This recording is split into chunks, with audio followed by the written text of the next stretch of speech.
नमस्कार मंडळी, वधूवर्षचेक केंद्राच्या एका नवीन व्हिडिओमध्ये आपले स्वागत आहे।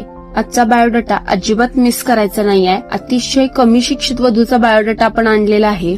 अतिशय महत्वाचा बायोडाटा आहे। शिवाय वधूला कोणत्याही समाजातील वर चालणार आहे। बऱ्याच लोकांचे आमच्या संस्थेमध्ये कॉल येत असतात की आंतरजातीय स्थळे आहेत का। बऱ्याच लोकांनी आपल्याकडे तशी इन्क्वायरीही केलेली आहे। त्यामुळे आजचा आपण व्हिडिओ आणलेला आहे। व्हिडिओ शेवटपर्यंत नक्कीच बघा आणि नवीन असाल तर आपल्या चॅनलला आजच सबस्क्राईब करून घ्या।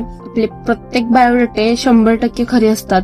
सर्व बायोडाट्यांचे आपल्या संस्थेमार्फत तुम्हाला कॉन्टॅक्ट नंबरही दिले जातात। त्याचबरोबर आपल्याला जर आपल्या संस्थेला व्हिजिट करायचं असेल तर आजच आपला बायोडाटा खालील नंबरवरती तुम्ही व्हॉट्सअप करू शकता। संस्थेची डिटेल माहिती तुम्हाला तुमच्या व्हॉट्सअपला मिळून जाईल। त्याचबरोबर आपल्या संस्थेमार्फत भरपूर लोकांपर्यंत हा बायोडाटा पोहोचत असतो। त्यामुळे अनुरूप स्थळांसाठी लगेचच आपल्या संस्थेमध्ये नाव नोंदणी करायची आहे। मराठा समाजातील वधूंसाठी किंवा आंतरजातीय स्थळांसाठी आजच आपल्या संस्थेमध्ये तुम्ही नाव नोंदणी करून घ्या। तर आता अधिक उशीर न करता आजच्या बायोडाटाकडे वळूयात। आजच्या वधूचे नाव आहे भाग्यश्री सोनावणे। मुलीची जन्मतारीख आहे 1985। मुलीची उंची 5 फूट 4 इंच असून मुलीचा वर्ण कोरा आहे। मुलीचे रक्तगट ए पॉझिटिव्ह असून मुलीची कौटुंबिक माहिती पाहता मुलीची वैवाहिक स्थिती घटस्फोटित असून तसेच यांना वडील नाही आहेत। या सध्या त्यांच्या आईसोबत राहत आहेत। या वधूचे गाव पाहता या वधू प्रॉपर पाचोळा जिल्हा जळगावच्या असून यांच्या अपेक्षा पाहता मुलीचे शिक्षण 10वी झालेले आहे। यांना कोणत्याही जिल्ह्यातील किंवा कोणत्याही समाजातील चांगली नोकरी किंवा व्यवसाय करणारा वर हवा आहे। जर तुम्ही सुद्धा या बायोडाटासाठी अनुरूप असाल तर आजच आपल्या संस्थेमध्ये नाव नोंदणी करू शकता। तसेच आपले वयोगट आम्हाला कमेंट मध्ये नक्कीच कळवा।